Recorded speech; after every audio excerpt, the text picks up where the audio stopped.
recentemente eu postei caixinhas de perguntas e vieram muitas perguntas e às vezes para você falar o assunto em 60 segundos que respondeu o story, eu não acho que vale muito assim, vamos dizer, não é tão rico. Então eu estou trazendo, eventualmente eu junto um pacote e venho para cá e a gente vai conversar um pouquinho sobre esses itens, apesar de já ter falado algumas coisas, né? Um vídeo que ainda está pendente ainda, porque eu quero ver se eu consigo filmar alguma coisa com o tal do Fungus gnatz.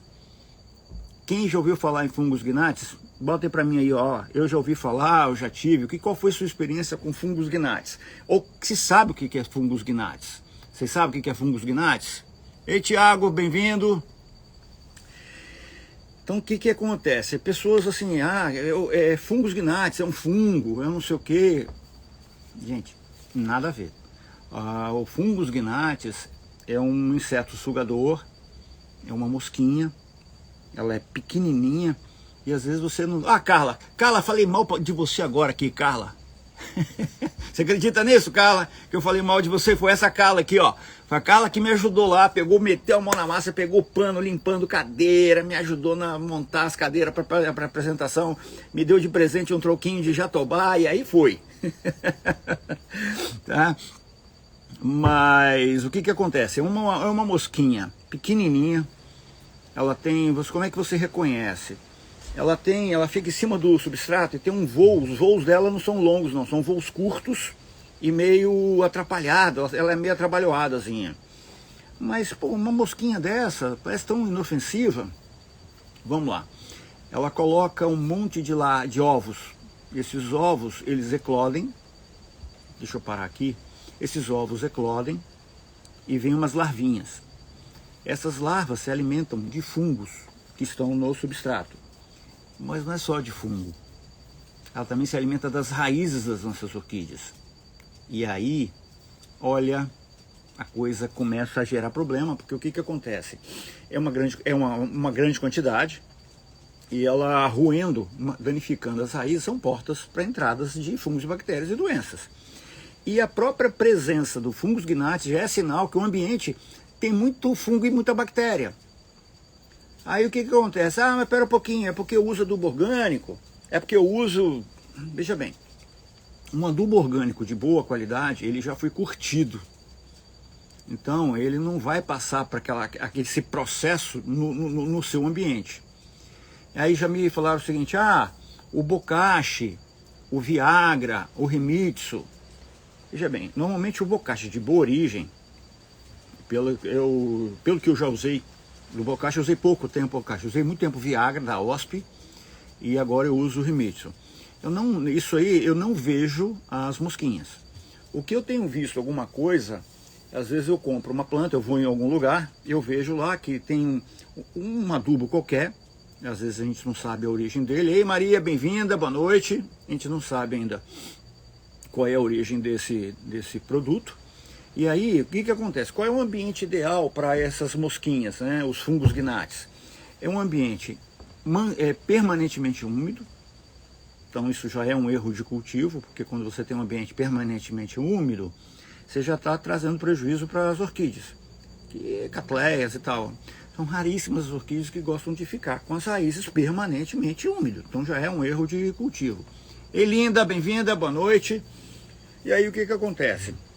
Substrato em decomposição. Então é aquela matéria podre ali. Ei, Bianchini, bem-vindo, boa noite. Orquidário Bianchini. Então o que acontece? Então você tem todo um processo, tem um ambiente comida, tá tudo adequado para esse bichinho. É difícil você acabar com ele?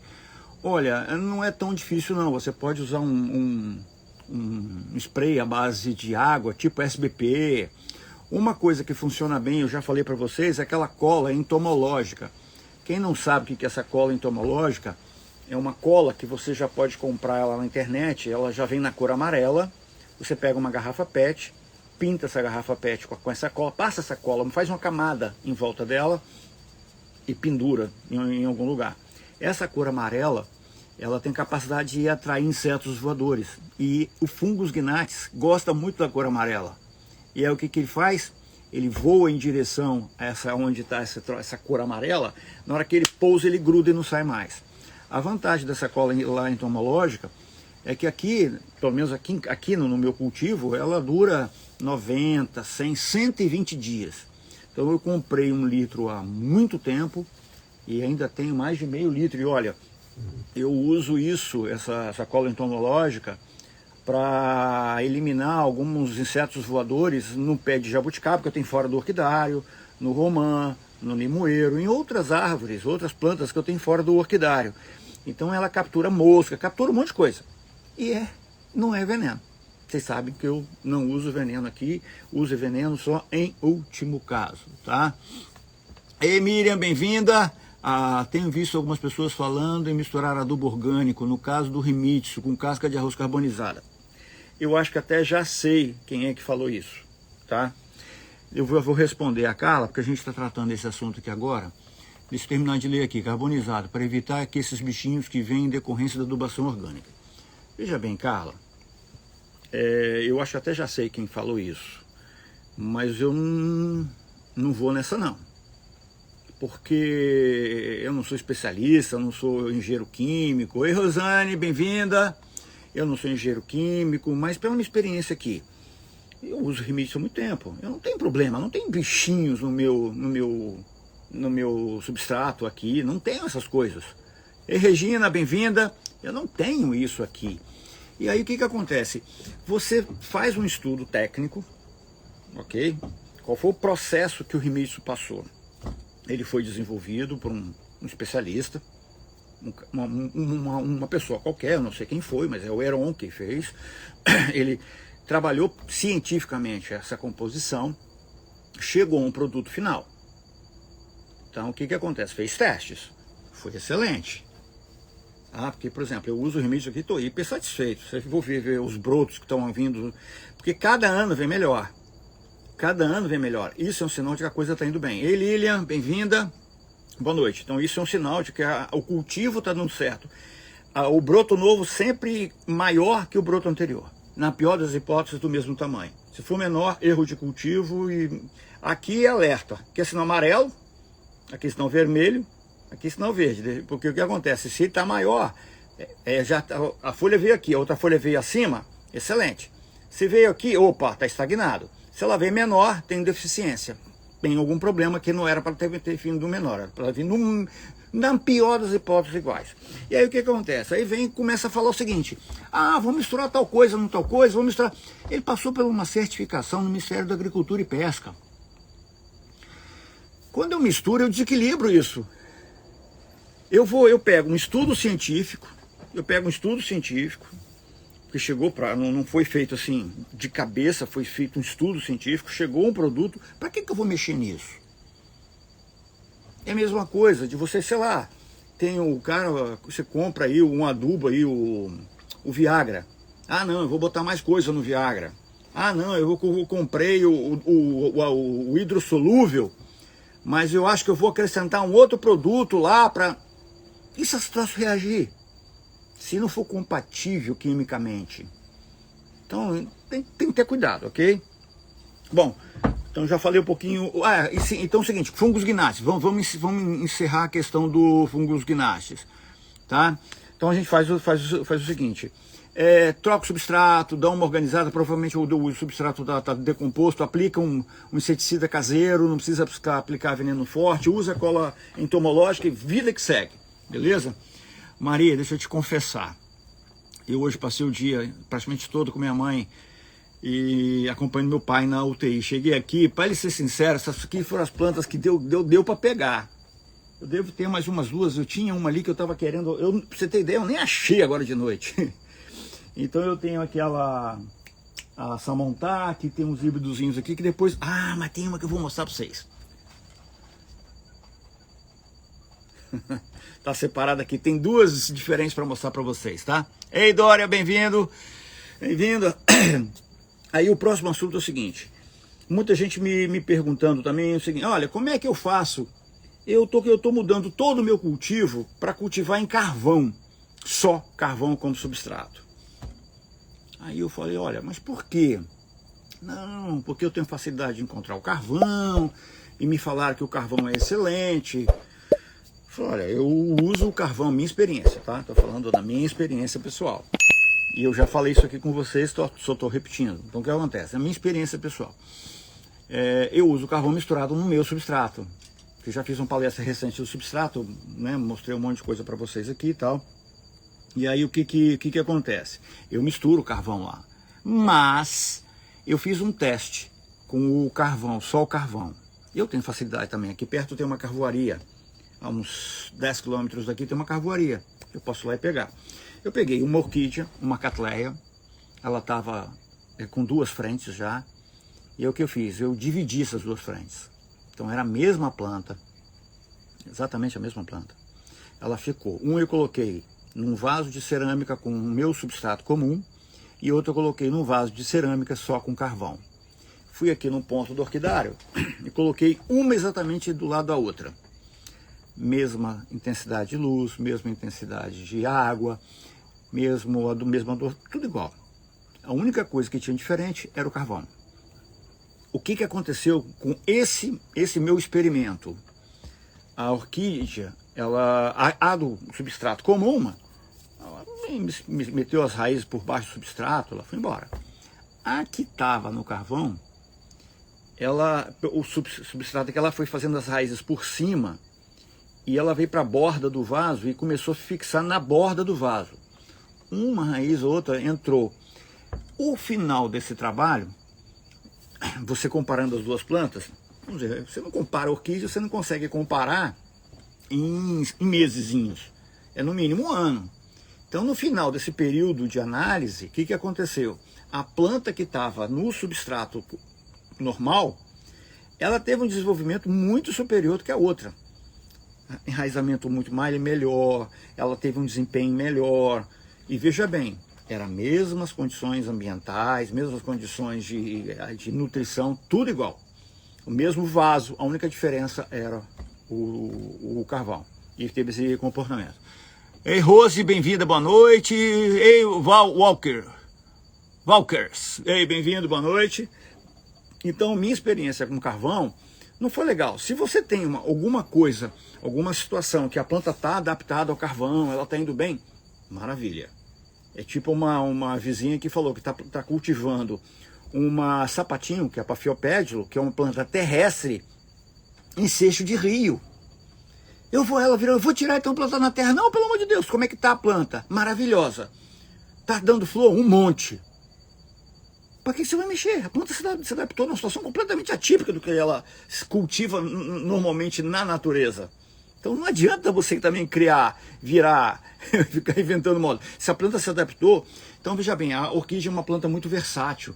Se ela se acomodar a carvão, ao que for, e ela estiver bem, se estiver satisfeito, vida que segue. Aí também agora me fizeram um post, e por coincidência, ei Fátima, bem-vinda, boa noite. Fizeram uma pergunta lá, falei, veja bem, eu fui numa exposição e tinha uma planta, uma orquídea, de mais de R$2.000. Por que esse valor todo? Aí eu falei o seguinte, veja bem, existem algumas orquídeas que eu vi nessa exposição aqui de Jacaraípe, nesse festival de orquídeas, eu vi, tinha uma planta lá, uma Amethystoglossa cerulea, no valor de R$2.500.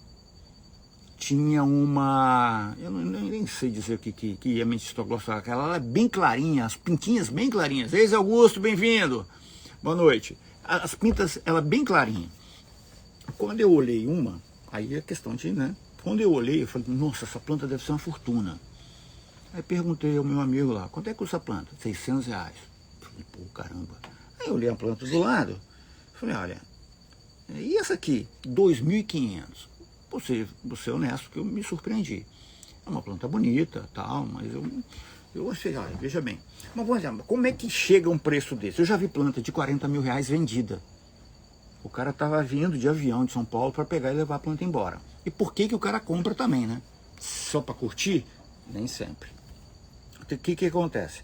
Você leva uma planta para a sementeira, você faz um cruzamento, ok? Você faz um cruzamento e leva lá para a sementeira. Aí você fica um tempão esperando. Aí ela começa a abrir. Ei, Sten, bem-vindo, Sten, boa noite. Ela começa a abrir as flores. De repente abre uma flor extremamente diferente. O que é diferente para nós orquidófilos, né, nós colecionadores? Uma planta diferente das outras, ela foge um pouco do padrão, ela deve ter uma armação bem formadinha. O que a gente enxerga? Entre as sépalas, um triângulo equilátero entre a ponta das sépalas, e entre as pétalas e o labelo também um triângulo equilátero, que é muito fácil você enxergar isso numa valquiriana.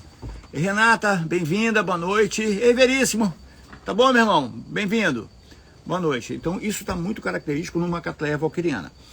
Mas às vezes, por exemplo, nesse caso era uma Leopold alba, essa de 40 mil. A planta, ela estava com, sem exagero, ela devia estar com 1,60 m. O vaso no chão é 1,60 m de altura. Umas flores imensas, um labelo espetacular, uma coloração, a planta assim espetacular. Mas aí o cara vai lá e compra. Ah, é milionário que faz isso. Não, às vezes é negócio. Porque, por exemplo, teve uma época que saiu aqui. Ei, Lilian, bem-vinda, Lilian.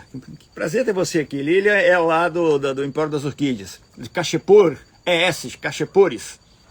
E aí o que acontece? Eu compro, na época teve aqui a Schleeriana cerúlea, e aí o cara vai lá, pega essa planta, leva para fazer um meristema, que é um clone, o cara leva a planta, ele tira uma partezinha lá da planta e leva para o laboratório. E ele começa a repicar isso. E ele consegue tirar uma quantidade imensa de filhotinhos dessa planta, e são... Ei, Márcia, boa noite, bem-vinda. E são exatamente iguais. E aí ele pega isso e faz o seguinte, ele vai vender, vamos botar aí, ele fez 10 mil unidades, chutando. E ele vai vender uma a cada 100 reais. E ele vende. E vende. Então você veja o potencial. Ei, Osmano, bem-vindo, boa noite. Veja o potencial de lucro de uma planta dessa. Então o cara tem que ter o olhar clínico, ele saber que tem um mercado. Essa planta que estava lá, de 2.500, se levasse para uma exposição, ela muito provavelmente ganharia um prêmio. E ela premiada, ela valoriza e pode até falar, essa aqui é a planta, filho da planta é premiada. É um selfie é a mistura dela com ela mesma, ou um clone, um meristema. Então isso pode ser uma situação. Mas eu já tenho um caso antigo aqui, nós somos mais velhos, nós conhecemos um carro que era da Volkswagen, que tinha o Santana, depois tinha uma Santana Quantum. E tem um caso muito famoso por essa região aqui, que o cara deu uma Santana Quantum para a esposa, que era um carro top de linha da Volkswagen, e ele resolveu ir nesse carro visitar um amigo orquidófilo. Chegou lá, ele viu uma planta. E ele endoidou com a planta, queria a planta de qualquer jeito. E o cara não queria se desfazer da planta. Aí o cara virou para ele e falou o seguinte, então me dá a chave do seu carro aqui, você pode levar a planta. Para o cara ir embora, né? O que o cara fez? Esse aqui não. Botou o cara dentro do carro, foi numa concessionária da Volkswagen, comprou uma Quantum zero para ele, trocou por uma planta. Trocou por uma planta. Então, aí até, não sei qual era uma Cattleya especial, até apareceu na época lá como Quantum, por causa do carro. Mas isso há 20 anos atrás. Já tem muita história aí de que plantas muito valorizadas, tá? Uma outra pergunta que chegou para mim também é o seguinte, se não me engano foi a Carla que fez. Os dendróbios podem ser cultivados tudo da mesma forma? Olha, a princípio não. Eu até tentei dar uma trabalhada nisso, que vai para muita gente, para tentar dar uma nivelada na média, né?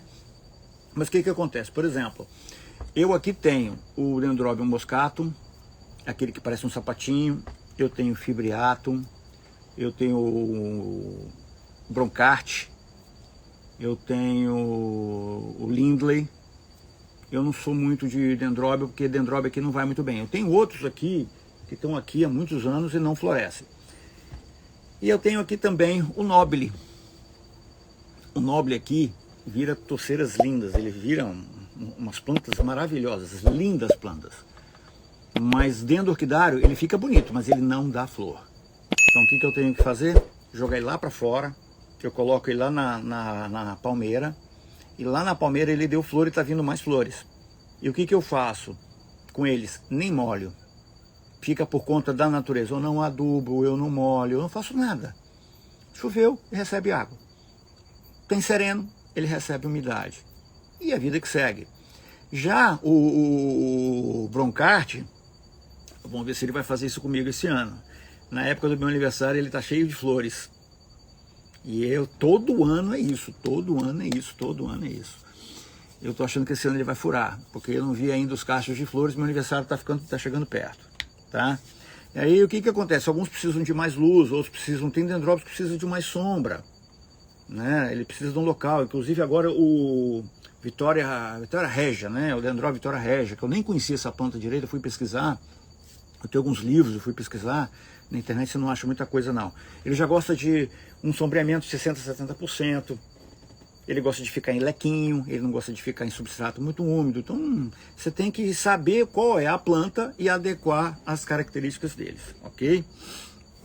Cataceto tronco ou vaso. Minha experiência, falando de mim, tá? Eu sou apaixonado por cataceto. E Pedro passou muito tempo, em 2017, ficou 5 meses internado no hospital, 3 meses na UTI. E eu não pude dar, ei Dudu, Edu, tudo bem? Tá bom, meu amigo? Edu também é vendedor lá, é amigo da gente lá do Empório das Orquídeas 262. E aí o que aconteceu? Eu fiquei 5 meses dentro do hospital praticamente. E deixei de dar atenção. Então eu perdi muita planta, gente, perdi muita planta. Ela, bem-vinda. Eu perdi por baixo umas 200 plantas, eu acho, que deu um problema lá, espalhou na região, foi difícil, eu não podia ir lá. Eu trabalhava de segunda a sexta, não tinha como sair. Sábados, domingos e feriados, e pontos facultativos, eu passava o dia inteiro no hospital com o Pedro para cobrir Valéria, que a gente nunca deixou ele sozinho. Então eu perdi muita planta. Aí eu comecei a retomar a minha coleção de cataceto. Eu comprei uns 3 tal. Botei em vaso. Os que estão em vaso, ainda estão em vaso, não tem aquele crescimento espetacular. O que eu coloco em tronquinho, ele tá ficando meio maluco da cabeça, mas tá virando uns trem desse aqui, ó. Olha isso aqui. Tá vendo? Ele tá doido, tá botando raiz para tudo quanto é lado, e é isso que eu tenho visto. E outra coisa, o cataceto, ele tem 2 tipos de raízes. Ele tem essa raiz comum, e ele tem outras raizezinhas. Ei Wesley, bem-vindo! Bom ter você aqui. E tem outras que ele coloca as raizinhas para cima, para se cair alguma coisa, ficar preso nas raízes e se decompor ali, servir de nutrição para ele. Então ele tem isso. Então, no meu cultivo aqui está muito melhor trabalhar os catacetos em tronquinhos de madeira, mas eu também estou observando, porque chegaram quase 100 de uma vez. Então minha coleção explodiu em quantidade. Eu tinha 5, 6, eu fui para quase 100. Então o que eu estou fazendo? Eu estou colocando ele num tronquinho de café. Se eu sentir que qualquer coisa, eu vou tentar fazer o cultivo acoplado. Ok?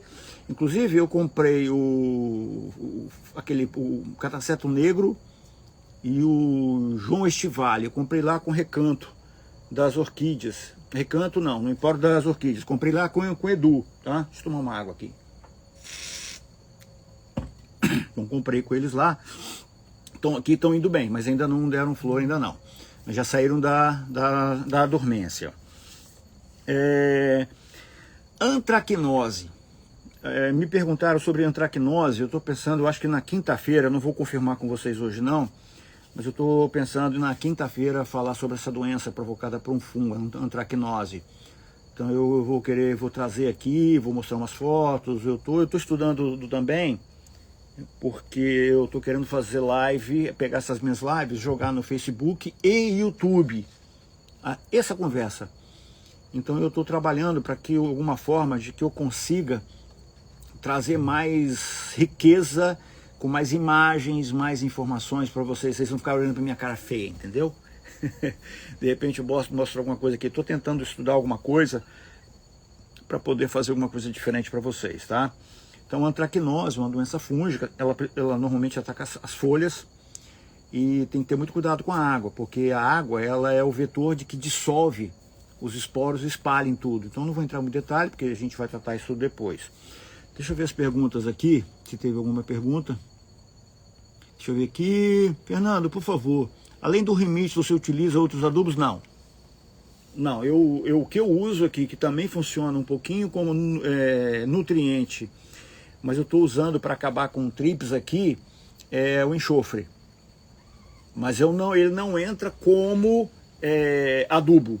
Eu uso sufocal periodicamente, porque eu tive uma infestação de trips e me sugeriram isso. Eu fiz uma aplicação, aí alguém aqui, que desculpa se está aqui presente, eu não guardei o nome, falou: aplica uma vez por mês, que vai dar uma travada, eles vão desaparecendo devagarinho, e realmente está acontecendo. Então, uma vez por mês eu aplico o sufocal, mas para fungos, bactérias e o trips, não para questão de nutrição, porque o enxofre é um componente importante também para as orquídeas, ok? Mas assim, eu uso Rimitsu, uso Viagra, não, é só Rimitsu, ok? Para vocês terem ideia, eu estou tendo problema com algumas vandas que ainda não estão em cacheposo, que eu não estou adubando. Eu não estou adubando, porque eu não uso outro adubo. Elas recebem só água de irrigação e a decomposição de alguma coisa que vem do chão. Mas a adubação elas não recebem.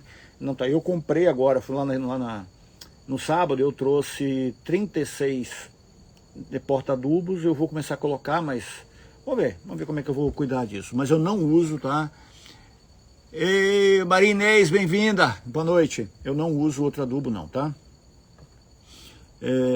Outra coisa, por que eu não uso outro adubo? É importante falar isso para vocês, tá? Isso aí é importante. Porque o problema do adubo, o excesso de adubo, traz prejuízo para a planta. Imagina o seguinte, vou dar um exemplo assim bem... Eu vou fazer você no almoço, você vai comer churrasco, feijoada, camarão, só comida parruda, todo dia. E aí? O que vai acontecer? Não vai dar certo. Agora, se você tem uma alimentação saudável, você vai trabalhar melhor, você vai viver melhor, vai dormir melhor, vai ser tudo melhor. Teu organismo vai ficar equilibrado. Se você exagera no adubo, e aí outra coisa que gente, você vai conversando, a gente sempre aprende. Eu gosto de fazer, por exemplo, eu estava na palestra lá de Venda Nova lá, aí um senhor falou a mim: você sabia que o nitrogênio, o excesso de nitrogênio, ele faz com que a planta a planta fique mais atrativa, ela atrai um inseto porque ela fica mais doce? Eu olhei assim, falei: olha, eu não sei disso, mas aí o que acontece? Aí eu falei, dei o exemplo aí, olha, quando você tem um seedling, você carrega muito nitrogênio para a planta crescer. E não vejo muito seedling sendo atacado por pragas diferentes das outras. Mas aquelas coisas seguintes, peraí. Eu fui conversar com a pessoa. O que acontece? O excesso de nitrogênio, ele gera sucarose. Ele realmente deixa a planta com a seiva mais adocicada. Então, vamos dizer, é realmente mais atrativo. Então, além de vamos dizer, fazer a planta crescer muito, ficar toda mole, ela não fica rígida, né, vigorosa, ela fica toda mole, pendurada, e com tecido esticado, que fica mais fino para a praga penetrar, fica mais fácil. Ainda tem essa questão de atrair pragas, que eu ainda vou aprofundar meu estudo, tá? Mas tem pertinência, e na hora ali eu falei, eu não vou dizer pro cara, não é assim. Eu falei, opa, vamos pensar, vamos analisar. Aí eu acho que uma das coisas assim que me deu sabedoria foi o seguinte: com a experiência de 33 anos, é aquela história, quanto mais sei que menos sei, tá? Então, vamos ouvir, vamos pesquisar, e se não tiver pertinência, a gente volta para ele lá e fala, ó, infelizmente não estava correto, mas nesse caso foi pertinente, tá? Deixa eu ver outra coisa aqui. Eu tenho uma travessa de jatobá, posso plantar orquídeas nela? Olha, deixa eu ver, Maria, pode, Maria.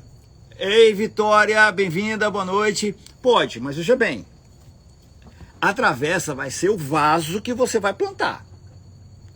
Aí vamos lá, ela vai reter água? Ela tem furinho embaixo? Qual substrato você vai colocar? Como é que você vai cultivar a orquídea? Aí a gente tem que conversar. Porque, na minha opinião, o jatobá é uma árvore espetacular para você cultivar orquídeas. Mas não é assim, uma travessa, que eu imagino uma bacia, vamos botar assim, mais popular, né? Uma bacia. Você vai colocar ali, na hora que você jogar água, vai acumular água, vai matar a raiz. Né? Ei, Graça, bem-vinda, boa noite. Então tem que pensar direitinho. Vamos conversando que eu vou te ajudando. Ah, outra coisa. Formais desculpas o pessoal lá de quarta-feira da palestra que estava no Instagram, porque caiu na hora ali, eu não tinha nada, fui lá, já tinha caído, nem sei como é que terminou aquele negócio lá, então eu não pude dar atenção, ok? Então, gente, desculpas formais para quem estava lá. Deixa eu ver se tem mais pergunta aqui. Seu Fernando, boa noite. Qual o melhor jeito de plantar Cattleya Santa Bárbara? A Cattleya Santa Bárbara, por um acaso... Pera aí.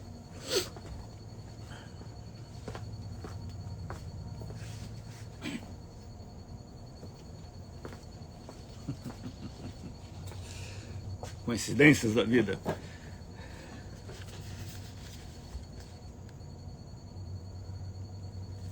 É essa aqui. Essa aqui eu acabei de comprar. Eu tinha Santa Bárbara. Ela começou a definhar e eu não consegui salvar. E aí eu encontrei agora lá no Empório das Orquídeas e comprei e vou cultivar. Mas vamos embora. Ei, Vic Silva, Rose, bem-vinda. Ei, Patrícia, bem-vinda, Patrícia, bem-vindo todo mundo aí, pessoal. Bem-vindo e boa noite a todo mundo. O que acontece? Ela ou é uma Lélia Anceps, ou ela é um cruzamento que teve Lélia Anceps, ok? As Lélias Anceps são de origem mexicana. Elas vieram do México. Eu apanhei um pouquinho para achar o local adequado para elas aqui no orquidário, mas o que eu fiz? Jangadinha de tronquinho de café, ok? Uma jangadinha. Coloquei ali com um pouquinho de substrato e ela tá ali num sobreamento de 50%. E ela tá indo muito bem, elas estão indo muito bem. Eu tenho umas duas lá. Essa aqui eu vou trocar o substrato. Ela chegou aqui... Chegou e eu não tive condições de mexer, porque palestra, preparando a apresentação, e a coisa foi bacana. Tá? E eu gostei, tá? Me amarrei. Ei, Gillian, bem-vindo e boa noite. Então, a Cattleya Santa Bárbara, a Cattleya, ela para mim é uma Lélia, né? Ela veio aqui só como Santa Bárbara, mas para mim ela é uma Lélia. Eu chamaria de Lélia, pela aparência da flor dela, né? Porque as Cattleyas ficaram brasileiras e as Lélias ficaram as de fora.